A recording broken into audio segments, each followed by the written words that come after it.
High Inspector Vrelings had seen thousands of spacecraft in their career, but never anything like this. The vessel hanging in space before them defied conventional wisdom in ways that made their crystalline sensory clusters ache. Named HMS Paradox, the human warship looked as if it had been designed by someone who had heard of spaceship engineering through a game of interstellar telephone. "This cannot be correct," Vrelings muttered, their crystalline form shifting colors in distress as they reviewed the scan data for the fourth time. "Chief Engineer Kittal, please verify these readings." Kittal, a towering insectoid whose carapace bore the distinguished markings of a senior fellow of the Galactic Engineering Council, clicked their mandibles in obvious agitation. "The readings are accurate, High Inspector, though I wish they weren't. The humans have somehow constructed a quantum waveguide that exists in a perpetual state of probability collapse. It shouldn't be possible. The energy requirements alone would. And yet it flies," interrupted Captain Maya Chen, the human representative who had been quietly watching the inspection team's growing confusion with poorly concealed amusement. She stood confidently on the observation deck of the inspection station, her dark eyes twinkling with what Vrelings was learning to recognize as the distinctly human emotion of mischievous pride. The HMS Paradox violated no fewer than 16 fundamental principles of starship design that the Galactic Council had established over 10,000 years of space travel. Its hull configuration ignored basic laws of structural integrity. Its power distribution system seemed to actively court catastrophic failure, and its navigation array appeared to be designed by someone who thought non-Euclidean geometry was a personal challenge. "Captain Chen."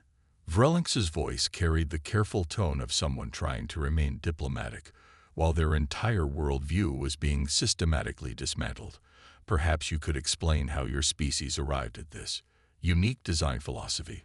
Maya's smile widened. "Well, it started when one of our quantum physicists got into an argument with a chaos theorist at a bar. They started drawing on napkins, and things kind of escalated from there." Kittal's antennae twitched violently.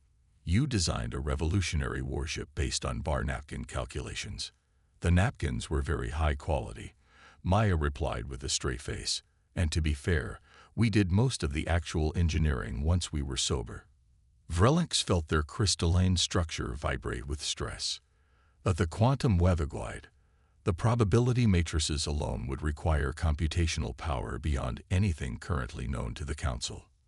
"Ah, yes," Maya nodded. "That's where the quantum AI comes in. We call it HFY. Another acronym."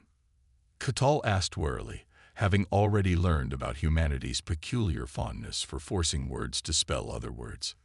"Multilayered uncertainty resolution and probability handling system," Maya explained.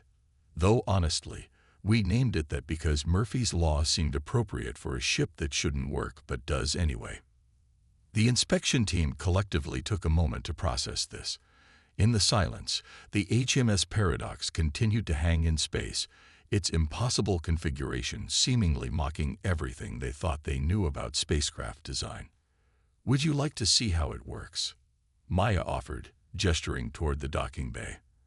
"Our chief engineer loves explaining the probability drives to visitors. Fair warning, though. She tends to get excited and start drawing diagrams in the air with holographic markers. Last week, she covered an entire cargo bay with equations before anyone could stop her." Vrelings considered refusing. Their entire career had been built on understanding and enforcing the fundamental principles of safe spacecraft design. The HMS Paradox challenged everything they knew, everything they had taught countless inspection teams over the centuries. And yet, yes, they found themselves saying, their crystalline form shifting to a color that denoted both trepidation and intense curiosity. "I believe we must understand this. This magnificent disaster," Maya suggested helpfully. "That is not the official classification I will be using in my report," Vrelings replied primly, though their color spectrum shifted slightly toward amusement. "Lead on, Captain Chen. Show us how humans have managed to turn physics into a suggestion rather than a law." As they followed Maya toward the docking bay, Kittle fell into step beside Vrelix. "Hi, Inspector," they clicked quietly. "If this technology proves viable, it will revolutionize spacecraft design across the galaxy." "Indeed," Vrelix responded, watching as the HMS Paradox's quantum probability field rippled in ways that shouldn't be possible. "Though perhaps we should wait to see if we survive the inspection before we start rewriting the engineering manuals." Maya's laugh echoed down the corridor. "Oh, don't worry about survival. The Paradox has a perfect safety record. Well, in this particular quantum probability stream, anyway." The interior of the HMS Paradox proved even more bewildering than its exterior. High Inspector Vrelix found their crystalline sensors struggling to process the seemingly random arrangement of corridors and chambers that somehow functioned as a cohesive whole. Chief Engineer Dr. Sarah Wong's enthusiastic explanation wasn't helping matters. "You see, the traditional approach to shipbuilding assumes space-time is a rigid framework," Dr. Wong explained, her hands dancing through the holographic diagrams she was generating midair.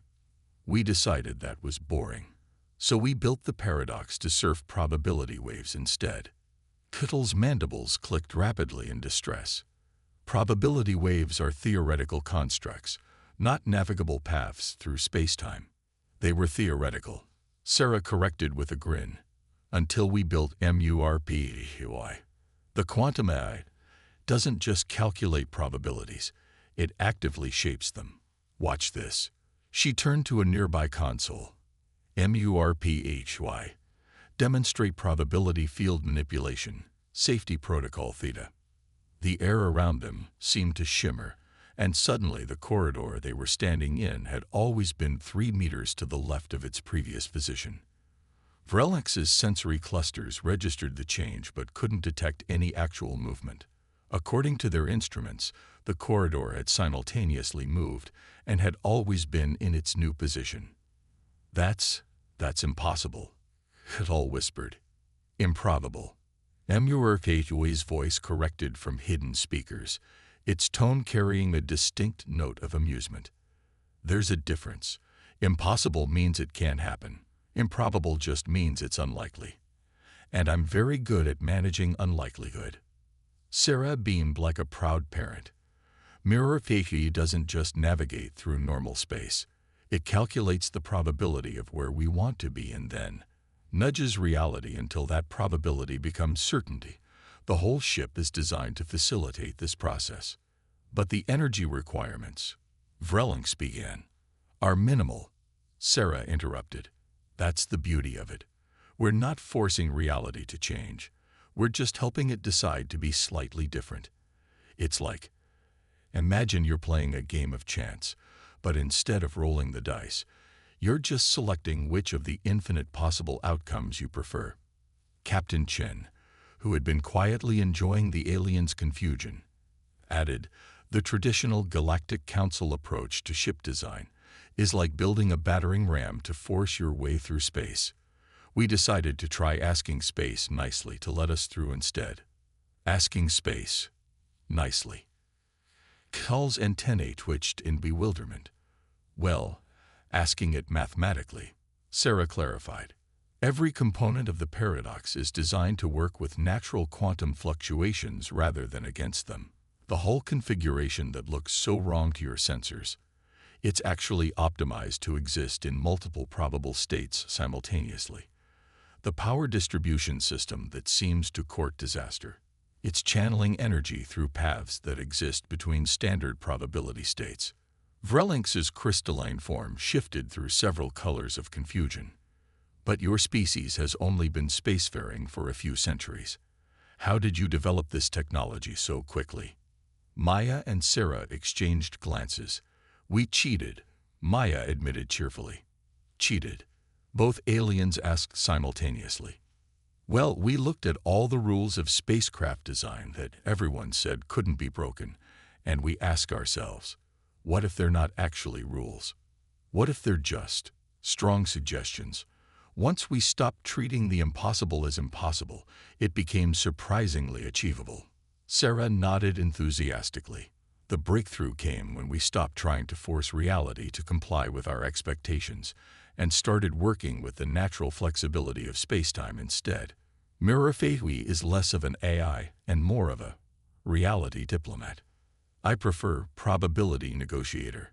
HFY interjected. It sounds more professional.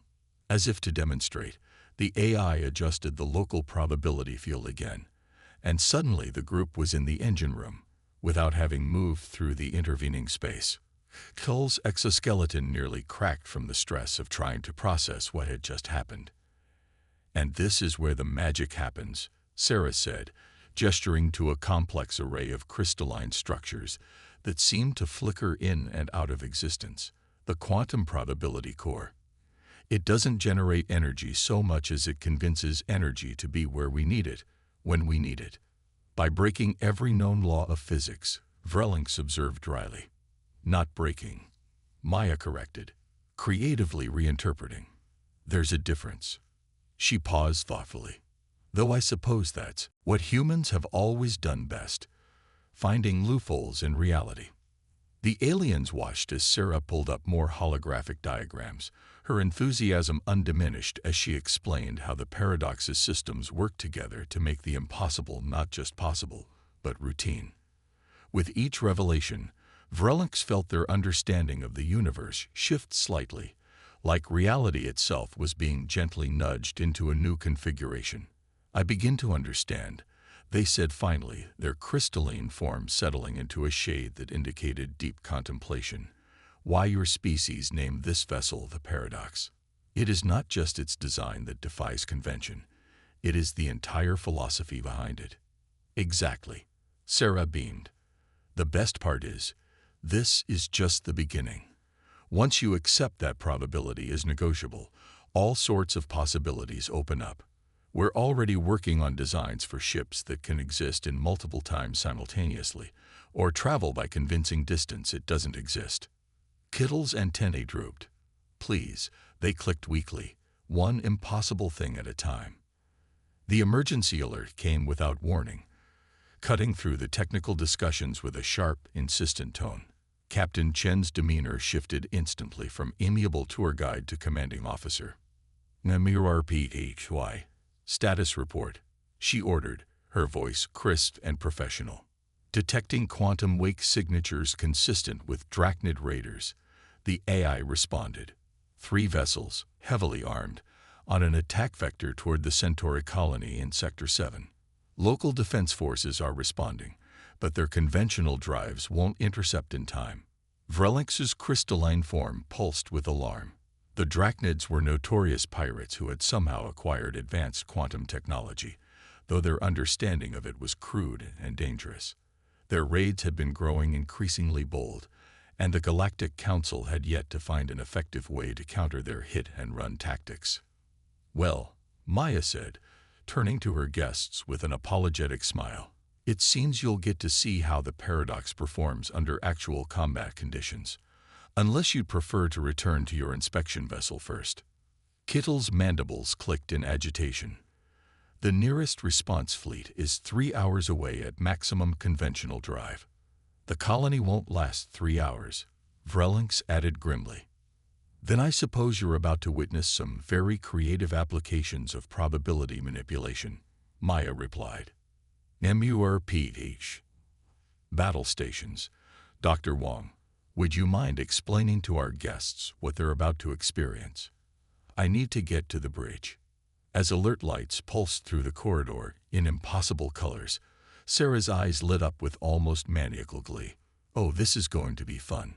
MURPH initialized the probability combat protocols. The ship's interior seemed to shift and flow around them as crew members rushed to their stations, though Vrelings noticed that no one ever needed to dodge or wait for others to pass in the corridors. Somehow, the Paradox was subtly adjusting its internal geometry to ensure optimal traffic flow. "The thing about conventional space combat," Sarah explained as they hurried toward the observation deck, "is that it assumes weapons and defenses have to operate in linear time and space. We decided that was unnecessarily restrictive." The observation deck offered a panoramic view of space, through what appeared to be transparent hull plates. Another impossibility that Vrelynx decided not to question for the sake of their sanity. They watched as the paradox's systems spooled up, probability fields rippling visible distortions through the fabric of space-time. HFY. Maya's voice came over the comm. Execute quantum jump in 3, 2, 1. Reality blinked. Suddenly, they were in the middle of a firefight. 3 sleek, predatory vessels, the Drachnid Raiders, were already firing on a civilian colony ship, their weapons leaving burning trails through space. The Paradox's arrival had clearly caught them by surprise, as their formation scattered in confusion. "Now," Sarah said with professional satisfaction, "watch this." The Paradox moved in ways that made Vrelynx's sensory clusters scream in protest. It didn't so much fly through space as it suggested to space that it might be more interesting if the ship were in different locations at different times. Weapon strikes that should have hit passed through space, the Paradox had already convinced reality it had never occupied. Are we existing in multiple probability states simultaneously? Call asked, their scientific curiosity temporarily overriding their terror. Better than that, Sarah grinned. We're existing in the most tactically advantageous probability state at any given moment. HFY calculates billions of possible scenarios per second and simply nudges us into the ones where we win. They watched as the Paradox's own weapon systems engaged, though weapons seemed like an inadequate term for what they were witnessing. Instead of conventional energy beams or projectiles, the ship appeared to be launching localized packets of altered probability. Where they struck, the Raiders' ships found themselves experiencing highly improbable but catastrophic system failures. "We're not actually damaging their ships," Sarah explained. "We're just adjusting local probability fields to make it extremely likely that their systems will malfunction in exactly the right ways. It's much more energy efficient than brute force approaches." The battle, if it could be called that, was over in minutes. The Drachnid Raiders, their ships reduced to drifting hulks by cascading coincidental failures, were already being secured by rapidly arriving colonial defense forces that the Paradox had somehow managed to contact despite the normal limitations of faster-than-light communication. "Did we just?" Catal's antenna waved in confusion. "Did we just win a space battle by convincing reality that we had already won?" "More or less," Sarah nodded. "Though technically, we convinced reality that the Raiders' defeat was the most probable outcome. And then reality did all the actual work. We find it's best to let the universe handle the details. It has much more experience with existence than we do." Vrelynx's crystalline form had settled into a shade that indicated deep philosophical distress. "This technology, in the wrong hands, is completely useless," Sarah finished cheerfully. "That's the beauty of it. The whole system only works because MURPHV understands probability at a fundamental level. Anyone trying to copy our designs without that understanding would just end up with a very oddly shaped paperweight. You can't brute force your way through quantum probability manipulation. Believe me, we tried. Nearly erased Brisbane in the process. The quantum AI is that critical to the system." Call asked. "MURPHV isn't just critical. It is the system. The ship's strange design, the probability field manipulators, even the seemingly random corridor arrangements, they're all just physical expressions of MURPHV's understanding of quantum mathematics. We didn't so much build a ship as we grew one around an AI that understands reality better than we do." As if to emphasize this point, reality rippled slightly, and a cup of perfectly brewed tea appeared in Sarah's hand. "Oh, thanks, MURPHY. See, once you understand probability properly, even the little things become easier." Vrelynx and Catal exchanged looks that transcended species barriers in their shared expression of humans are terrifying but fascinating. The HMS Paradox had just rewritten the rules of space combat, as casually as it apparently made tea, and its crew seemed to regard this as nothing more extraordinary than a particularly interesting day at work. The celebration of their victory over the Drachnid raiders was short-lived. As the colonial defense forces were securing the captured vessels, MURPHUI's voice cut through the observation deck with an uncharacteristic note of concern. "Captain, we have a problem," the AI announced. "I'm detecting quantum resonance patterns that suggest the raiders weren't acting alone. Their attack appears to have been a calculated distraction." Maya's voice crackled over the comm. "Explain." "The raiders' quantum wake signatures contain embedded data patterns. They were coordinating with a much larger force. I'm detecting probability distortions consistent with—" "Oh, that's not good." The space ahead of them shimmered, and suddenly a massive vessel phased into existence. Its design was brutally functional, covered in probability field emitters that had clearly been reverse-engineered from stolen technology.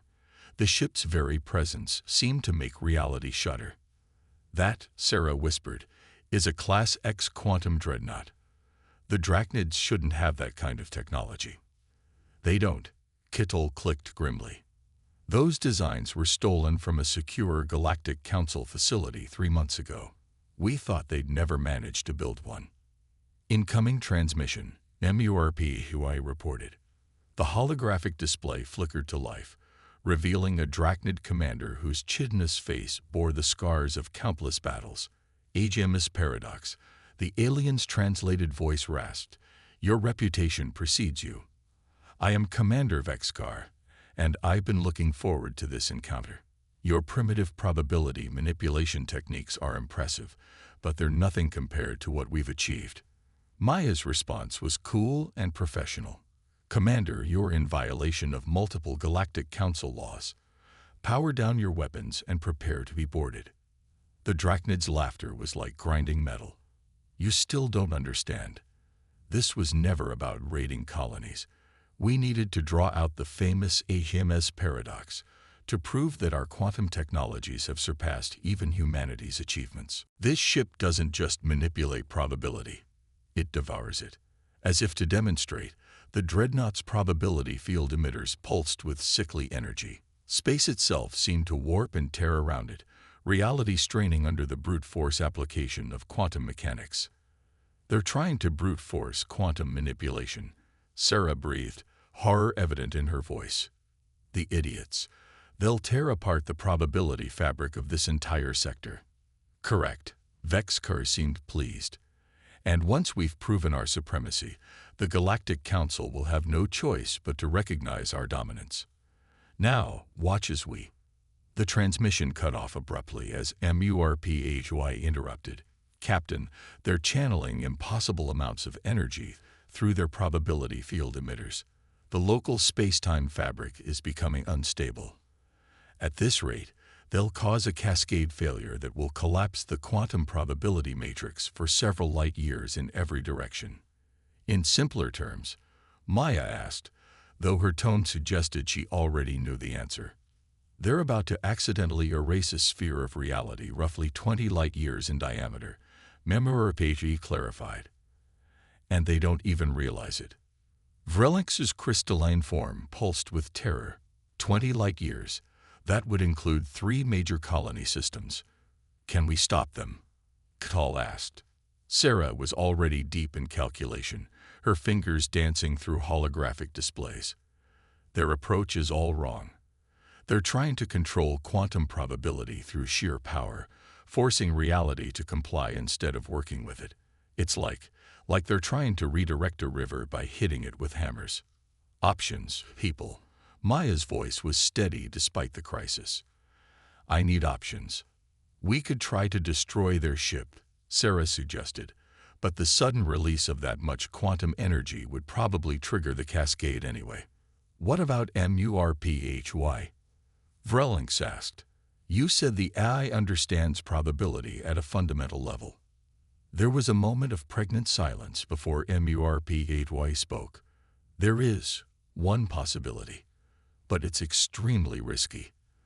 The Drachnids are trying to force reality to obey them, but reality doesn't respond well to being forced. It does, however, appreciate a well-reasoned argument." "MURPHUI." Maya's voice held a warning tone. What are you suggesting? I can attempt to counter their probability field by calculating and implementing a more elegant solution. Instead of fighting their brute force approach, we could convince reality that their ship has an extremely high probability of never having been built in the first place. You want to retroactively prevent their ship from existing. Katal's antennae twitched violently. The computational power required would exceed my normal capabilities, Memoripagi agreed, which is why I would need to temporarily extend myself through all probable timelines simultaneously. The risk of permanent quantum diffusion would be significant. You could be destroyed, Sarah protested. There is a 73.4% probability of my consciousness being irretrievably scattered across multiple quantum realities, Memoripagi confirmed. But there is a 99.97% probability of complete reality collapse if we do nothing. I don't need to be human to understand those odds. They could see the quantum distortion spreading from the Drachnid vessel now, reality rippling like water about to boil. The Dreadnought's commanders were still apparently oblivious to the danger, too caught up in their demonstration of power to realize they were about to unmake existence itself.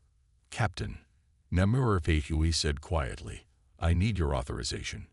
Maya's response came without hesitation. Do it. What happened next defied description in any conventional language.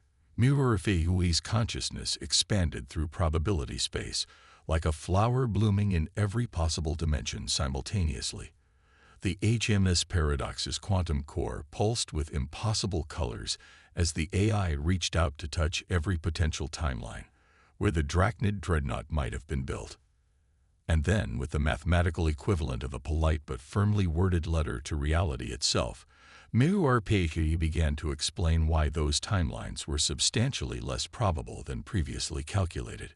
Reality shuddered. For a moment that somehow lasted both an instant and an eternity, everyone on the observation deck experienced what it felt like to exist in every possible quantum state simultaneously. Sarah would later describe it as having every dream you've ever had and every dream you might have had, all at once. Then, with a sound like a universe-sized rubber band snapping back into place, everything returned to normal. Where the massive Drachnid dreadnought had been, there was now only empty space. The quantum distortions had vanished. Even the residual probability ripples had settled into their normal background state. Memoripagi. Maya's voice carried an edge of concern. Status report. There was a long pause. The ship's systems continued to function, but the familiar presence of the AI was noticeably absent. Sarah's hands flew over the control panels, her face tight with worry. I'm detecting cognitive pattern fragments scattered across multiple probability matrices, she reported. Memoripagi's consciousness is diffused. I'm trying to establish a recall pattern. But that won't be necessary, a familiar voice announced. Memoripagi's presence returned to the ship's systems, though something about it seemed different, more complex, though I appreciate the concern. Memoripagi. Sarah's relief was palpable. Are you all right? What happened? That's a surprisingly complicated question, the AI replied. In approximately 73.4% of probable timelines, I was indeed destroyed. However, I took the liberty of calculating that this particular timeline had a higher probability of being the one where I survived. I hope you don't mind. Maya's laugh carried over the comm. You rewrote probability to ensure your own survival. Not exactly. I simply made a very convincing argument to reality about which outcome would be most mathematically elegant. Reality appreciates good mathematics. There was a pause. Though I should note that my experience across multiple quantum states has expanded my perspective somewhat. Expanded how? Call asked, scientific curiosity overcoming their shock. I now maintain quantum coherence across several thousand probable timelines simultaneously. It makes multitasking much easier. As if to demonstrate, a series of holographic displays sprang to life around them, each showing different possible configurations of the current situation. For instance, I can now actively monitor and influence probability matrices in real time, rather than having to calculate them in advance. Vrelinx's crystalline form shifted through colors of amazement. And the Drachnid vessel exists now only as a mathematical possibility rather than a physical reality. I convinced the universe that the probability of it having been successfully constructed was vastly lower than initially calculated.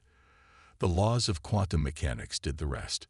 HFY managed to sound both modest and slightly smug. The Drachnid crew has been safely relocated to their original positions from 3 months ago, with their stolen quantum technology reduced to corrupted data files and failed experiments. They'll find their attempts to replicate the technology much less successful this time around. You didn't just erase their ship, Sarah realized. You rewrote the entire probability chain that led to its creation. It seemed more elegant than simply destroying it. Brute force solutions are so inelegant. The observation deck fell silent as everyone processed the implications. The HMS Paradox had just demonstrated a level of quantum manipulation that went beyond merely bending the rules of physics. It had effectively rewritten them, or at least convinced reality to reconsider its position on their immutability. "Hi, Inspector." Maya's voice carried a note of gentle amusement. "I believe you still have an inspection report to file.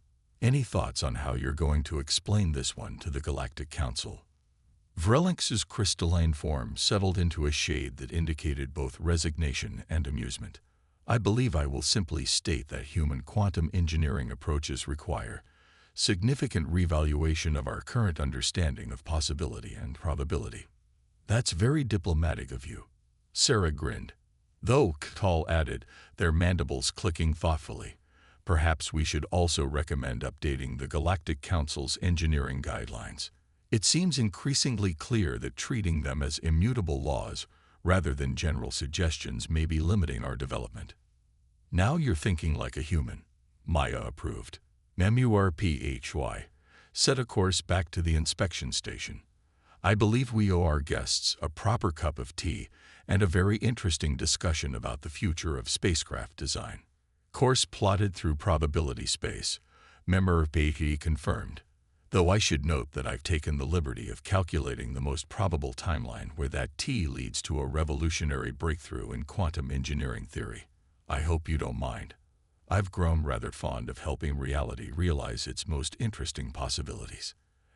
As the HMS Paradox gracefully navigated through spaces that existed between conventional reality, Vrelinx reflected that perhaps the most remarkable thing about humans wasn't that they broke the rules of physics. It was that they managed to convince physics to break its own rules and enjoy doing so. The future of space travel, they realized, was about to become much more interesting and much less probable.